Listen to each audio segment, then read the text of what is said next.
There's a number of them. I think one of the misnomers about funding is that people think it's only used by those who have no money. Now, clearly, the origins go back to insolvency practitioners who've always been fabulous at saying, I've got this good claim, how can I get it funded?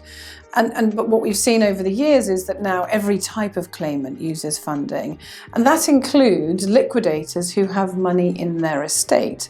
So they don't have to have no money in order to come to us for funding. They might say, well, I need some money in the estate to do these activities, but I've got these claims, and so I need to go and talk to Harbour about whether they can fund these litigation claims and therefore support and make best use of the funds that they've got at their disposal. So that's what we find is the case, is they come to us for, could be all of the funding, they could say they might want to co-fund, so share the costs, and increasingly one of the things that we do for insolvency practitioners and all types of claimant is we can provide seed funding where they've taken on an appointment, they look like they've got some good claims going on, but they could do with doing a little bit more work to work them up to a claim to be issued, and we will cover the costs of them doing that. So liquidators are essentially getting funding for their investigation work as well as the legal costs of running the claim.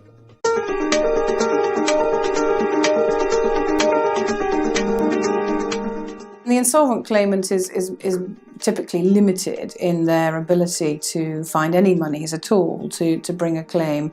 So they will typically be coming for the same sorts of reasons. But they were the bedrock, frankly, of Harbour's origins. That was entirely who we worked with. So we were working solely with liquidators and administrators, and to this day they form the core activity that we do because they will always have that need, and as well as us having developed into other markets. But liquidators are, because they're used to seeing this, they're very switched on, they're very quick to be able to make decisions, they know what they need, they know what sort of terms they will accept, and they're great to work with because they're very commercially minded. They're not doing this because they're trying to make a point of principle. They're only interested in, can I get some money back in for the creditors? And if I can't, then I'm not going to bother, but if I've got this option, then I will take it. So that makes them great to work with.